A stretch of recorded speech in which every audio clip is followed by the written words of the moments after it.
Alright guys, starting up with our lecture number 3. Today we will be doing our final formulas, that is private income, personal disposable income and personal income, as we have discussed in the previous class. Now talking in terms of previous class, we have discussed a few things that were like depreciation, net factor income from abroad, and last is net indirect taxes. So we will be using a few of the things here also. The main thing that we are using here is net factor income from abroad. Okay, so this is a very important factor that we include. Firstly, what actually is private income? Now, private income is calculated on the basis of private firms, as you can see from the name only. For example, if I talk of Maruti firm, so on the whole, their income will be like termed in private income.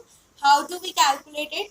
Income, their actual income from production, then adding on with net factor income from abroad, then adding on with all those debts, interest on debts they have to pay, then adding on with current transfers from rest of the world, and last current transfers from government sides. So the formula becomes income from production adding with net factor income from abroad, adding with transfer from government, adding with transfer from rest of the world, adding with transfer interest.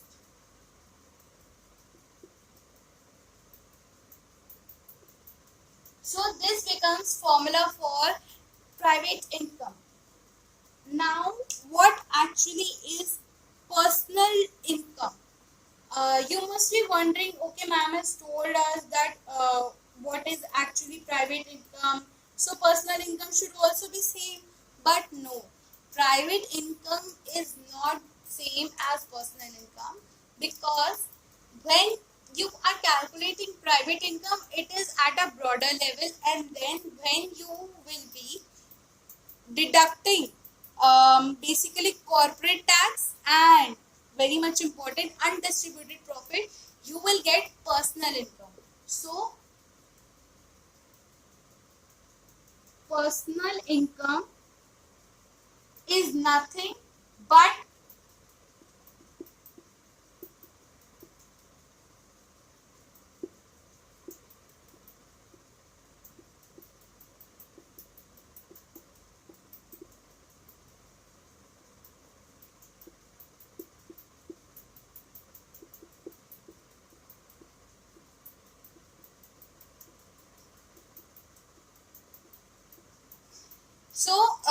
personal income is nothing but when you separate corporate tax and profit that to undistributed profit from your private income, you will receive personal income. And again, we have one more important term called personal disposable income. Okay, so personal disposable income is the actual income that is ready for you to uh, like spend on your personal expenses. So personal disposable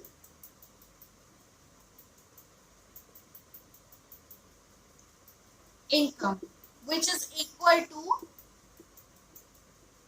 personal income minus direct taxes.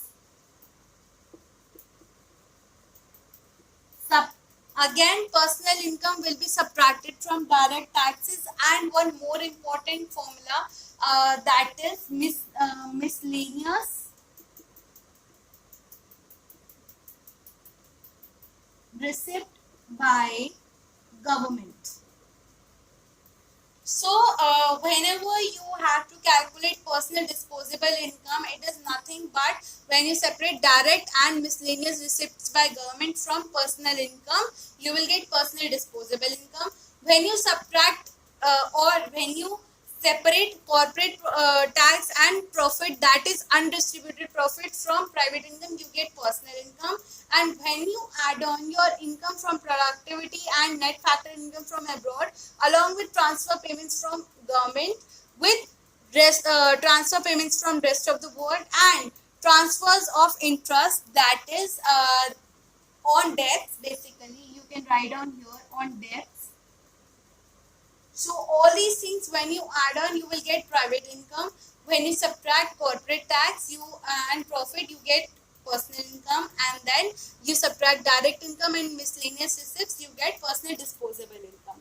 So that's all with the income part and its aggregates. One more important thing that I need to discuss is whenever you're calculating national income, what factors you should keep in mind and what factors should you be careful with while calculating with national income. So you can just write down a question or you can just note down after this precautions for calculating national income.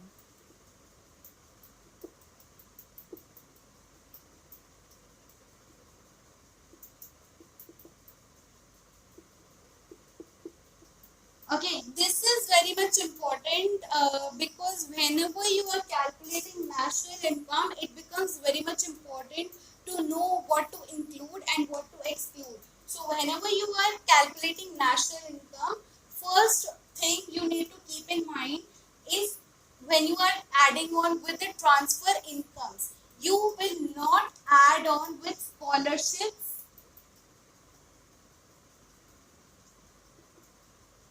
charities, and all those NGO type things that do not have any work associated with them because they do not carry any productivity. These are just for benefit. Okay, so these are not included in national income. Second point that is not to be included is second hand goods.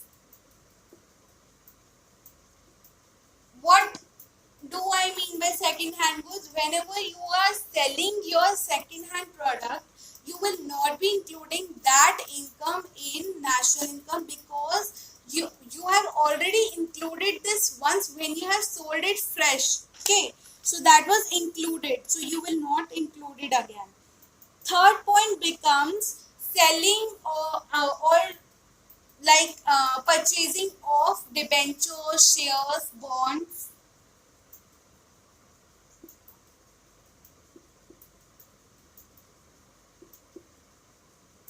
Why this is so? Because debenture, shares or bonds or any of these transactions are just financial transactions. So you will not include these things. Then is windfall gains. What do I mean by windfall gains? Windfall gains are like lotteries or any other things that you are receiving without any productivity. So you will not include again windfall gains also. Last point that we need to keep in mind is production from for self-consumption. So you will also not include self-consumption goods. So why we are not including this? Because this is not for profit purpose. Okay, so all those things that you are producing for profit purpose or you have some income out of it, you include that things in national income, not these things. So you need to keep this in mind. So that's all with this chapter and we are done with the chapter. Thank you very much and then we will be meeting in the next lecture with a new topic.